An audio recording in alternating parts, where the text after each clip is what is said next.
وہ جو کہا کرتے تھے کہ ہم 50 لاکھ گھر دیں گے بے گھروں کو، تم نے 50 لاکھ گھر گرائے ہیں غریب لوگوں کے۔ وہ جو کہتے تھے 1 کروڑ نوکریاں دیں گے، ہمارے عقل پر پردہ آ گیا تھا۔ ہم اتنے بے عقل اور بے وقوف بن گئے تھے کہ سن 1947 سے لے کر آج تک ان 74 سالوں میں پاکستان کے بڑے سے بڑے افسر سے لے کر چھوٹے سے چھوٹے سرکاری ملازم تک ابھی ان کی تعداد 1 کروڑ تک نہیں پہنچی، اور یہ ہمیں آتی ہی 1 کروڑ نوکریوں کی بات کرتا ہے۔ تو قوم کو بے وقوف بنایا نا، مڑ زانو بے عقل جوڑ کری دی جو خپل کار وایست دلته پی ٹی آئی لس کال حکومت وکړي یا اته کال نه کال حکومت وکړ، په داندلو باندې وکړه، د غلا په ووټ باندې وکړ، بے حیائی راوستا، نوجوان نسل گمراہ کړ، لمور پلار باغی کړ، لخپل رواج نه باغی کړ، لخپل مذهب نه باغی کړ،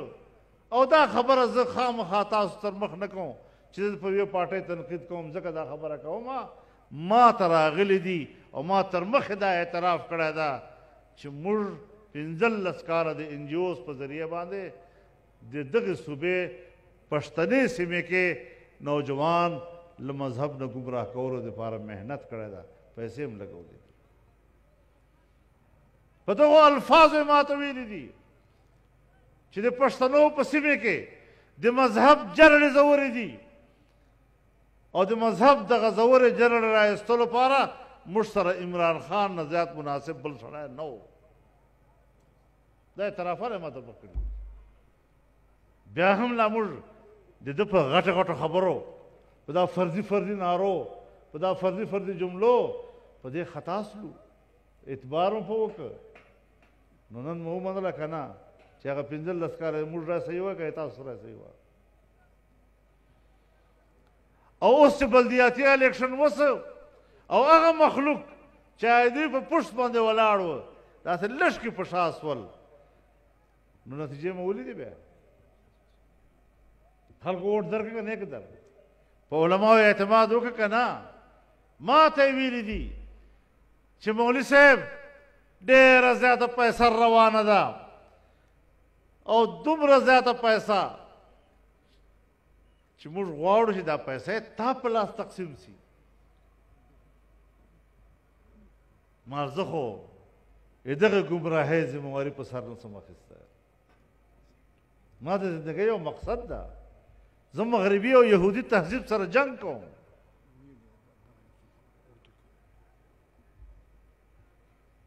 میں نے یہ واضح کیا تھا کہ میں ایک نظریاتی آدمی ہوں، میں مغربی اور یہودی تہذیب کے خلاف سفارا ہوں. اربوں روپیہ آ جائے اور آپ چاہیں کہ میرے ہاتھ سے تقسیم ہو، یعنی میں نظریے کو بیچوں، میں عقیدوں کو بیچوں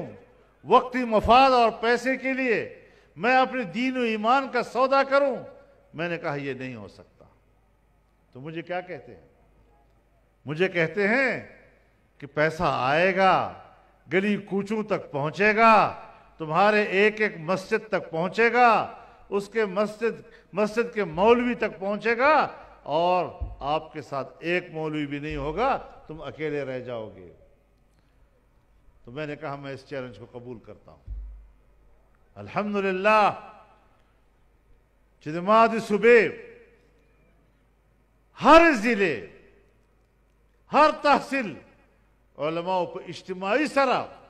دوی هغه 10,000 روپۍ مسترده کړې که نه. نن علما دغه د ناست دي،